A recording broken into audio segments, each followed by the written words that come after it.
Hello friend, তোমরা সবাই ভালো আছো? আমিও ভালো আছি। তোমাদের সঙ্গে একটু গল্প করতে চলে আসলাম। অনেক দিন কথা বলা হয়নি, কারণ মেয়ের এক্সাম চলছে বলে আমিও ভিডিও দিতে পারিনি।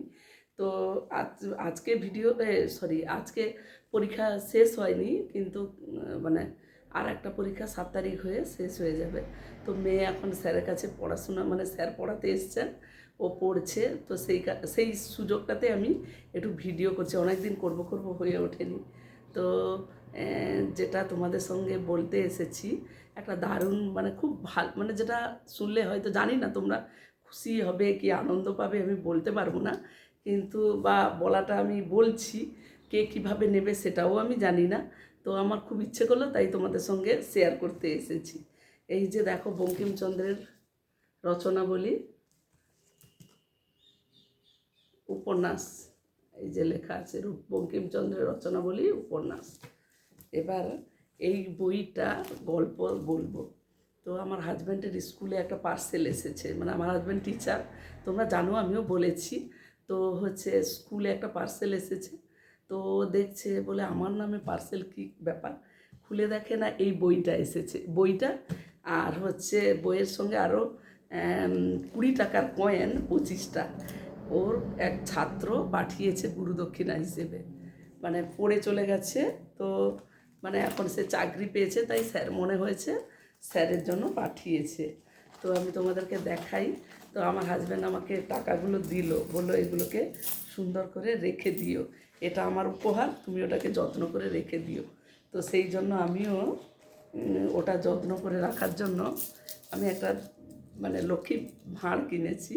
তো দেখাবো, দেখো এই যে 20 টাকাটা কোন দিকে লেখা আছে, এই যে দেখতে পাচ্ছ 20 টাকা লেখা আছে, দেখো 20 টাকা লেখা আছে। এই যে এই এই যে দেখো, একটা, দুটো, এই যে দেখো তিনটে, এটা এই 20টা এদিকে আছে, তিনটে, এই যে দেখো চার, এটা দেখতে পাচ্ছ কিনা আমি জানি না, পাঁচটা, পাঁচ, ছয়, সাত, আট, মাগো মশা, নয়, নয়, দেখতে পাচ্ছ, নয়, 20টা কোথায় লেখা আছে, আচ্ছা এই তো, নয়, 10, 11, এই যে 12, 13, 14, 15,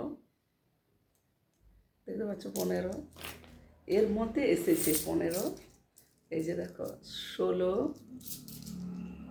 17, 18, 19, 20,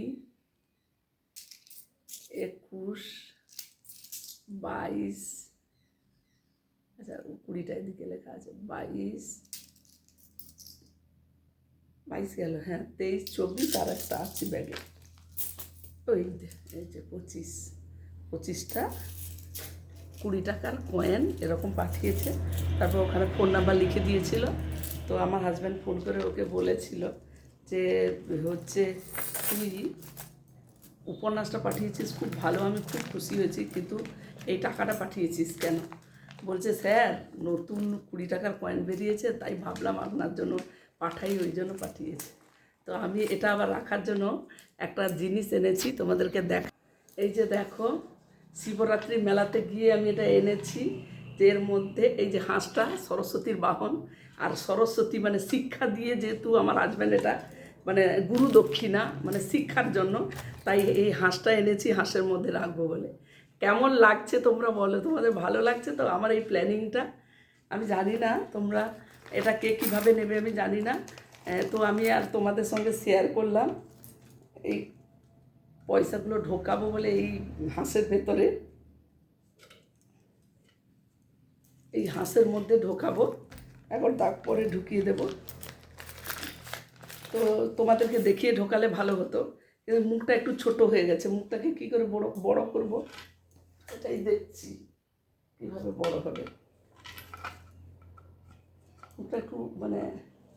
আচ্ছা আচ্ছা, পেন বা কিছু দিয়ে বা ছুরি টুরি দিয়ে একটু মুখটাকে বাড়াতে হবে আর কি।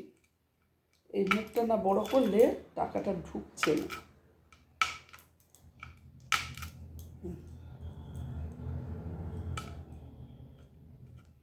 এই সরস্বতীর মধ্যেই মানে সরস্বতী হচ্ছে সরি লক্ষ্মীর বাহন হচ্ছে লক্ষ্মী বলছি সরি, সরস্বতীর বাহন হচ্ছে হাঁস। তো ভাবলাম ওই হাঁসটা দেখেই আমার মেয়ে বলছে, মা বাবার যেহেতু গুরু দক্ষিণা, এটা তো বাবা পড়ানোর জন্য পেয়েছে, তো সেই জন্য মা এই হাঁসটা না হাঁসের মধ্যে রেখে দেবো, টাকাগুলো রেখে দেবো, তাই জন্য হাঁসটা কিনে এনেছি। এই যে ঢোকানোর জন্য ঢুকে গেছে, এই যে দেখো, এই ঢুকিয়ে দিলাম। এরকম সব 20 টাকার কয়েনগুলো ঢোকাবো। এই যে দেখো ঢুকিয়ে দিচ্ছি।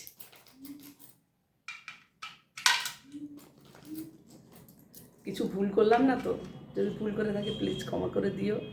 আর তো আজকের মতো আপাতত এখনকার মতো আমি ভিডিওটা শেষ করছি। তোমরা ভালো থেকো, সুস্থ থেকো, আর আমার ভিডিও দেখতে থাকো। আর এটা যদি ভালো লেগে থাকে আমার এই বিষয়টা, তো তোমরা প্লিজ কমেন্ট করো, কমেন্ট করে জানিও। খারাপ লাগলেও ওটা কমেন্ট করে বলতে পারো, আর ভালো লাগলেও কমেন্ট করে বলতে পারো, কোনো অসুবিধে নেই। মানে ভালোটা সবসময় বলবে আমি এটা বলছি না, আমার ভুল থাকলে সেটাও ধরিয়ে দিও।